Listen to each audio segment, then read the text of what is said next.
Logotherapy से Ikigai तक।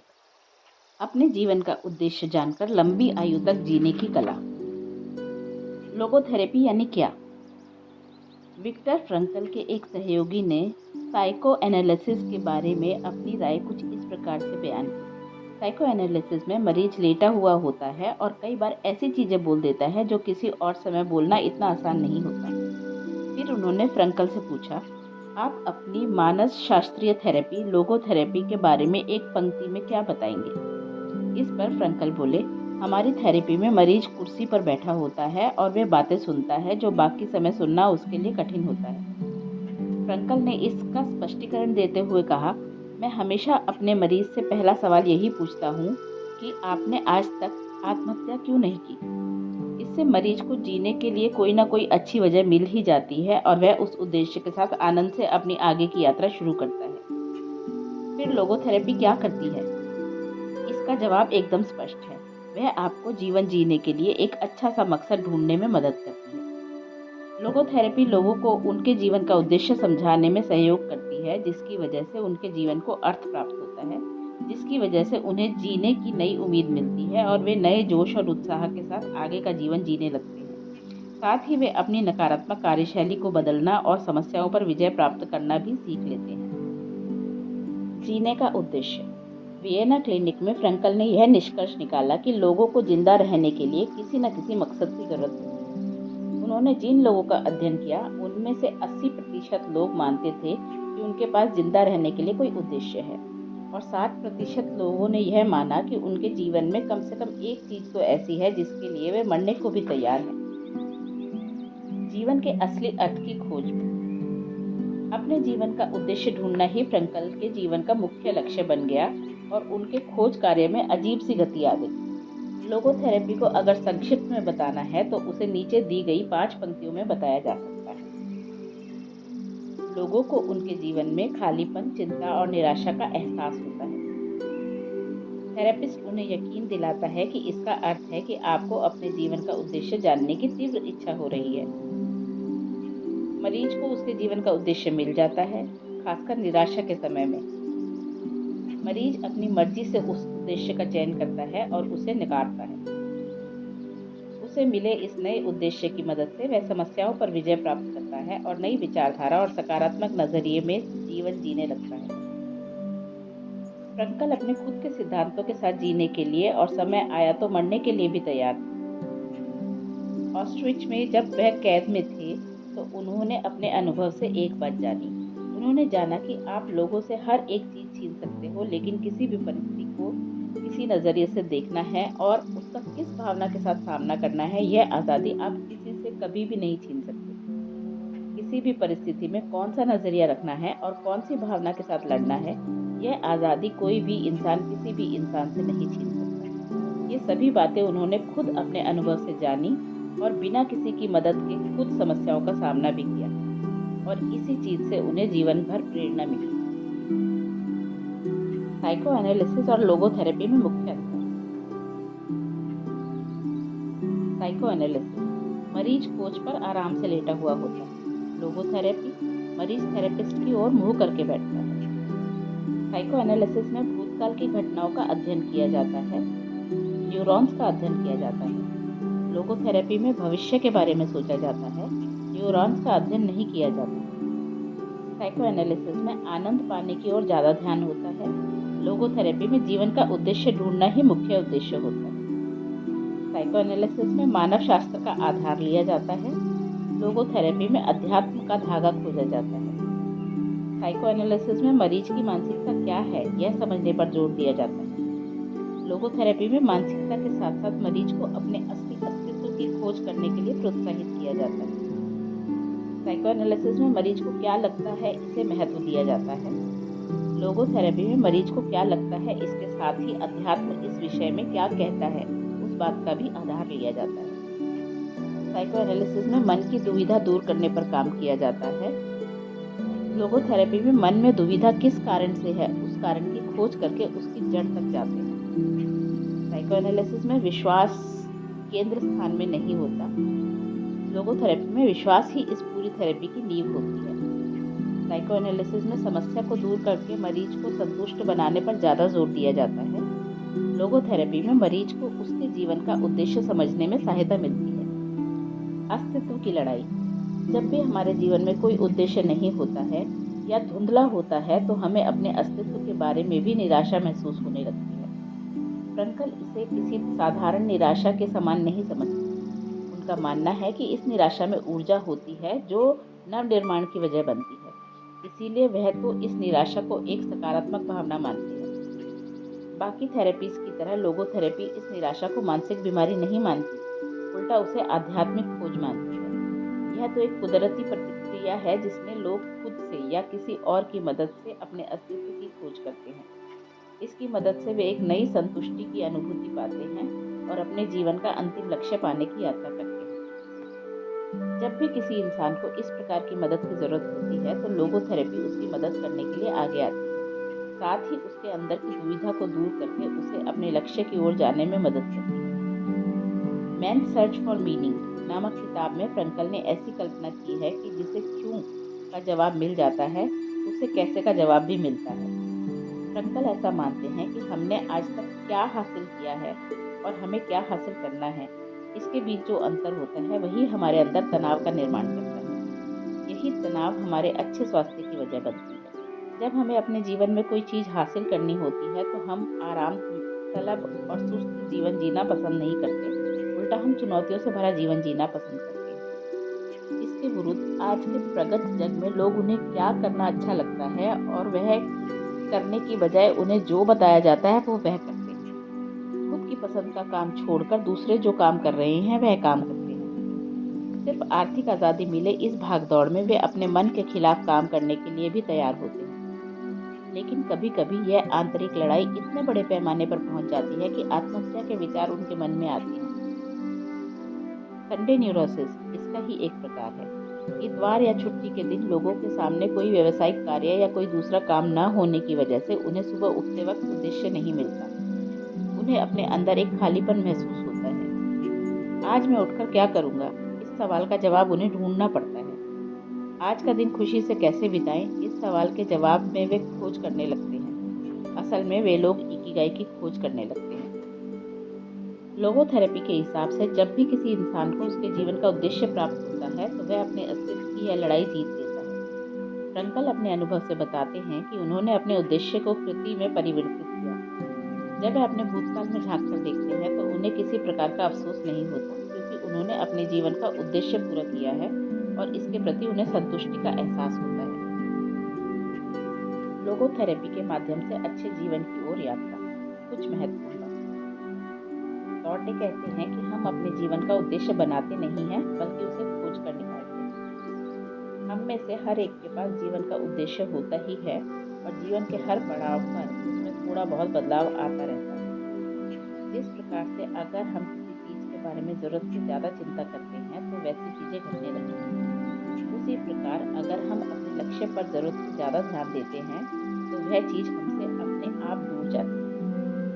खुश मिजाज और जोशपूर्ण माहौल में निराशा और नकारात्मकता दूर जाती है।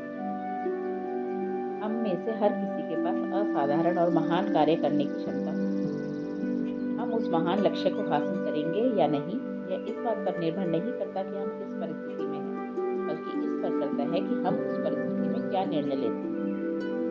अगले कुछ पन्नों पर हम फ्रंकल के किए हुए परीक्षणों की जानकारी लेने वाले हैं, जिनकी मदद से हमें यह पता चलेगा कि जीवन के उद्देश्य से हमारे जीवन पर कैसा असर होता है। Case study 1, Victor Frankl. जनमत कंस्ट्रक्शन कैंप नाजी प्रताड़ना शिविर में जो कैदी थे उनका अध्ययन करने के बाद मनोवैज्ञानिकों को यह पता चला कि जिन कैदियों को वहां से बाहर जाने के बाद बाहर के जगत में कुछ करना था, उन लोगों के जिंदा बाहर आने की उम्मीद ज़्यादा थी। फ्रंकल के बारे में भी यह बात सही साबित हुई। वहाँ से बाहर आने के बाद उन्होंने जब लोगोथेरेपी की कार्यशाला शुरू की तो उन्हें पता चला कि वह खुद इसका पहला उदाहरण है। फ्रंकल को एक लक्ष्य हासिल करना था, जिसकी वजह से वह उन शिविरों में अपने आप को संभाल पाए। वहाँ से बाहर आकर वह जब ऑस्ट्रिच में आए तो उनके पास सभी बातें लिखित में थी और उन्हें उन बातों को प्रकाशित करना था। जब उनका सभी लेखन जब्त कर लिया गया तब भी वे सभी बातें फिर से लिखने के लिए तैयार थे। शायद यही वजह थी कि कैंप में हो रहे जुल्म वह सहजता से झेल पाए। इतना ही नहीं, टाइफस जैसी खतरनाक बीमारी से भी वह अपने आप को बचा पाए और उनके जीवन को अर्थ प्राप्त हुआ। वह हर हाल में अपना अध्ययन जारी रखते थे और उससे संबंधित जो भी बातें उन्हें लिखनी होती थी उन्हें वह छोटे छोटे कागज के टुकड़ों पर लिखकर रखते थे। केस स्टडी 2, अमेरिकन राजनीतिज्ञ। उत्तरी अमेरिका से एक राजनीतिज्ञ फ्रंकल से सलाह लेने के लिए आए थे। अमेरिका में वह पहले से मनोचिकित्सकों की सलाह ले रहे थे। फ्रंकल ने उनसे एक मूलभूत सवाल पूछा, आपको ऐसा क्यों लग रहा है कि मनोचिकित्सकों की राय लेनी चाहिए? तब उन्होंने बताया, हमारे नियम और परराष्ट्र नीति मुझे मंजूर नहीं है, लेकिन सरकार का सदस्य होने के कारण मुझे इन नीतियों का पालन करना पड़ता है।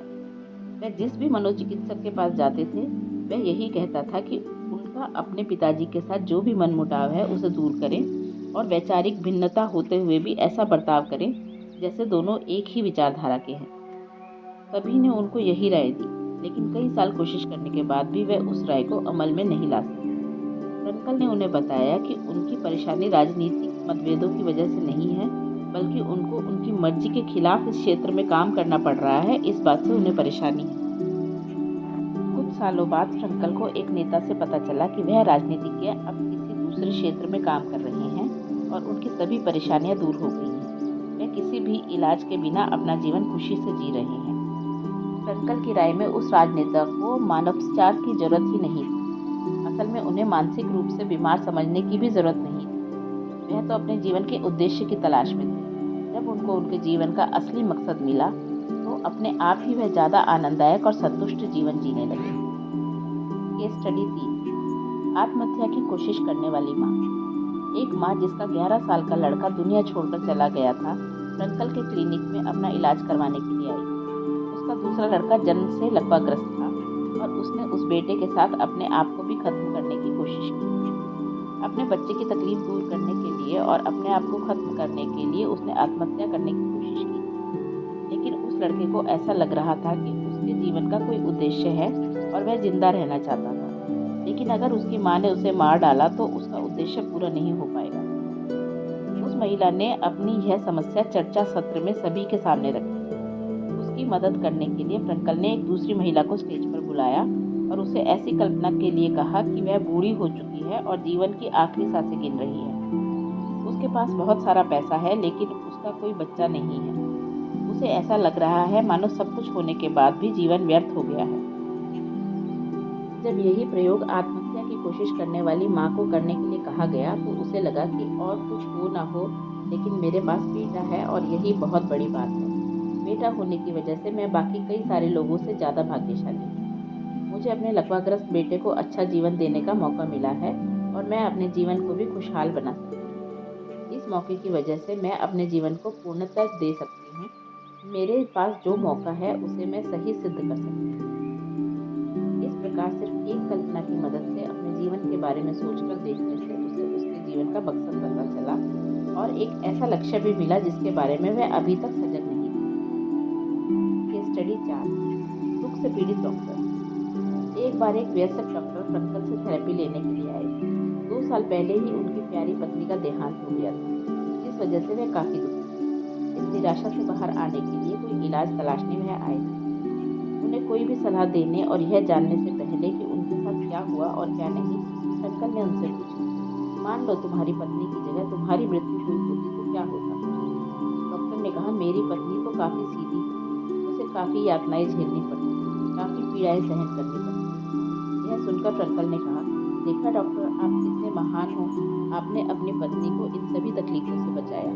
आप खुद दुख भुगत रहे हो लेकिन आप अपनी पत्नी से इतना प्यार करते हो कि उन्हें इन सभी से मुक्ति मिली। यह सुनकर वह डॉक्टर बिना कुछ बोले कुछ पल फ्रंकल का हाथ अपने हाथ में लिए रुके और चले गए। लेकिन उनकी आंखें बहुत कुछ बोल रही थी। उनके जीवन को नया उद्देश्य मिला था। मैंने अपनी पत्नी को कई सारी यातनाओं और दुखों से बचा लिया। इस विचार से अब वह बड़े आनंद के साथ आगे का जीवन जीने लगे। Morita therapy.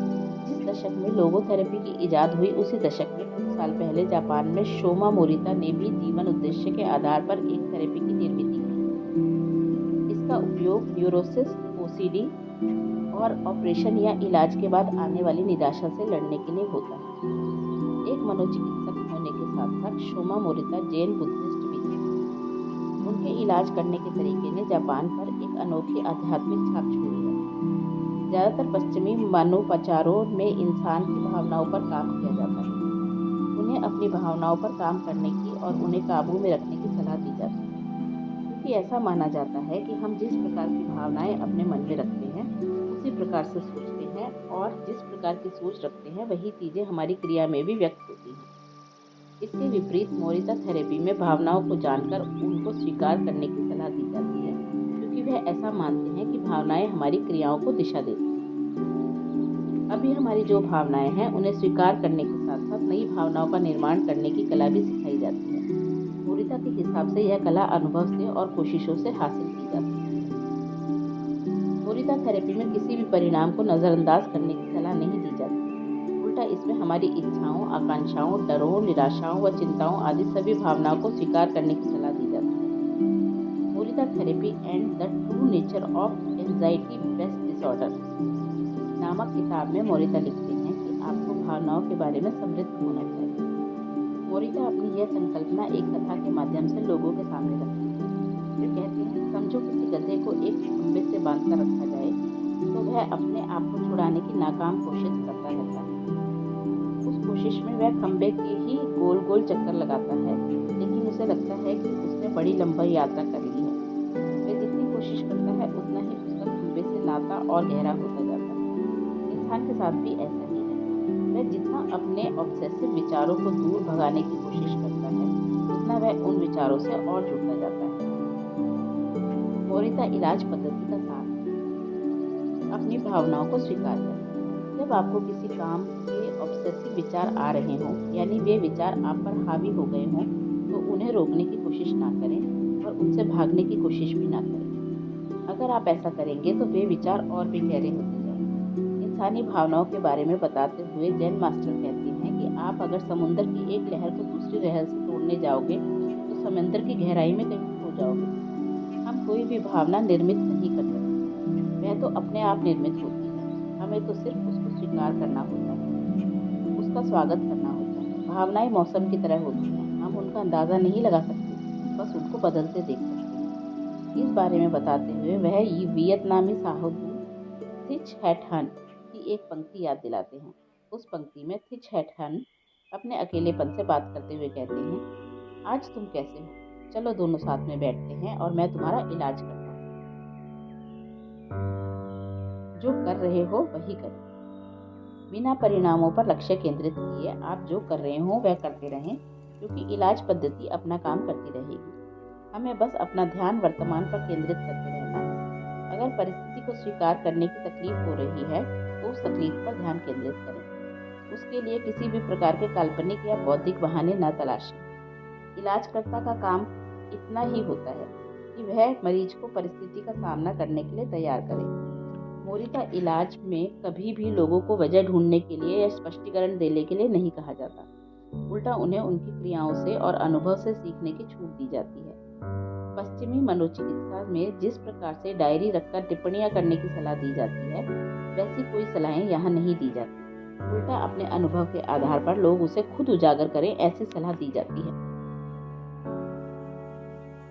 आपके जीवन उद्देश्य की खोज करें। हम अपनी भावनाओं पर भले ही नियंत्रण ना पा सकें, लेकिन अपनी दिनचर्या पर काबू जरूर पा सकते हैं। इसीलिए हमारे पास जीवन का स्पष्ट उद्देश्य होना चाहिए और मोरिता मंत्र का पालन करने की तैयारी होनी चाहिए।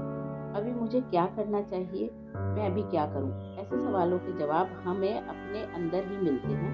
बस उन्हें खोजने और अपने अंदर की इकिगाई को ढूंढने की तैयारी चाहिए। मोरिता थेरेपी के 4 पड़ाव। मोरिता थेरेपी लगभग 15 से 21 दिन तक चलती है, जिसमें 4 महत्वपूर्ण पड़ाव होते हैं। पहला, अलग रहना और आराम, 5 से 7 दिन। पहले हफ्ते में मरीज को एक खोली में आराम करने के लिए भेजा जाता है और बाहरी जगत की चीज़ों से अलग रखा जाता है। टीवी, किताबें, दोस्त, इन सभी से उनका संपर्क तोड़ा जाता है। मरीज ज़्यादातर समय सोया हुआ रहता है। इस बीच इलाज करने वाला व्यक्ति उसे कई बार मिलने जाता है। हालांकि वह भी उससे मिलना टालता है। इस दौरान व्यक्ति को अपनी भावनाओं में होने वाले बदलाव का अध्ययन करने की सलाह दी जाती है। इन 7 दिनों कुछ भी न करने की वजह से मरीज काफ़ी परेशान हो जाता है और कुछ तो करने के लिए उतावला हो जाता है, जिसके बाद उसे अगले पड़ाव में भेजा जाता है। दूसरा पड़ाव, हल्का व्यावसायिक प्रशिक्षण, 5 से 7 दिन। इस समय में अच्छे से माहौल में मरीज को हल्के हल्के काम दिए जाते हैं, जैसे कि बगीचे में काम करना, चित्र बनाना और रंग काम आदि। इन कामों को करते वक्त आने वाले विचारों के बाबत उसे अपनी डायरी में टिप्पणियां लिखने को कहा जाता है। इस दौरान उपचारकर्ता के अलावा और किसी को भी मरीज के साथ बात करने की अनुमति नहीं होती। तीसरा पड़ाव, व्यावसायिक थेरेपी, 5 से 7 दिन। इस समय में मरीज को ज़्यादा कष्ट वाले काम दिए जाते हैं। डॉक्टर मोरिता अपने मरीज को पहाड़ पर लेकर जाते हैं और उससे पेड़ काटने जैसे काम करवाते हैं। इसके साथ ही लिखना, रंग काम, सिरेमिक के बर्तन बनाना जैसे काम भी बताए जाते हैं। इस समय में मरीज काम से संबंधित लोगों के साथ बातचीत कर सकता है। चौथा पड़ाव, सामाजिक और वास्तविक दुनिया से जुड़ना। इस पड़ाव में मरीज को दोबारा अपनी दुनिया में लौटने की सलाह दी जाती है। अपनी पहले वाली दुनिया में वापस लौटने के बाद भी व्यक्ति थेरेपी के दौरान सीखे हुए ध्यान और कला का इस्तेमाल करता रहता है। इस पूरी प्रक्रिया का एक ही मकसद होता है, दुनिया को एक नया और ऐसा विकसित इंसान देना जिसके पास उसके जीवन का कोई उद्देश्य है। एक ऐसा इंसान जो किसी भी सामाजिक और मानसिक दबाव में आए बिना किसी उद्देश्य से प्रेरित होकर काम करता है। नाइकन ध्यान पद्धति। जैन मास्टर मोरितो और नाइकन इस आत्म परीक्षण के संबंधित ध्यान पद्धति के अभ्यासक हैं। उनकी पूरी इलाज प्रक्रिया इसी कार्यप्रणाली पर आधारित है। उनके हिसाब से हर एक को अपने आप से 3 मूलभूत सवाल पूछने चाहिए। मुझे किसी इंसान से क्या मिला है? मैंने उस इंसान को क्या दिया है? मेरी वजह से उस इंसान को क्या तकलीफ हुई है? इन सवालों को पूछने के बाद किसी इंसान की वजह से हमें जो तकलीफ होती रहती है वह अपने आप ही कम हो जाती है। सामने वाला इंसान दोषी महसूस न होते हुए हमें अपनी जिम्मेदारियों का एहसास होता है। मोरितो कहते हैं कि अगर आप अपने गुस्से में हो और आपका झगड़ा करने का मन कर रहा है तो 3 दिन रुकें और फिर झगड़े की शुरुआत करें। झगड़े की तीव्रता अपने आप कम हो जाएगी। और अब इकिगाई। लोगोथेरेपी और मोरिता थेरेपी ये दोनों अपने आप अनुभव से प्राप्त कर सकते हैं। इसके लिए किसी मार्गदर्शक या आध्यात्मिक शिविर की आवश्यकता नहीं है। इकिगाई आपके अस्तित्व की लड़ाई है। एक बार यह लड़ाई आपने जीती और आपको आपका इकिगाई पक्का हो गया तो सिर्फ साहस के रास्ते पर चलने की जरूरत होती है। अगले पड़ाव पर हम इस रास्ते पर चलने के लिए लगने वाले साधनों की जानकारी लेने वाले हैं। आपने जिस कार्य का चुनाव किया है उसके प्रति आपके मन में आस्था हो, आपका आहार सही हो, आप कम मात्रा में सही लेकिन रोज व्यायाम करते हो और कठिन से कठिन परिस्थितियों में भी हार ना मानकर उनका सामना करने को आपकी तैयारी हो, तो इस विश्व में परिवर्तन और विकास के कई मौके उपलब्ध होते हैं जो आपको अपने लक्ष्य तक लेकर जाते हैं। आपको जिस काम को करने की प्रेरणा मिलती है उस काम में अपने आप को झोंकने के लिए तैयार हैं क्या?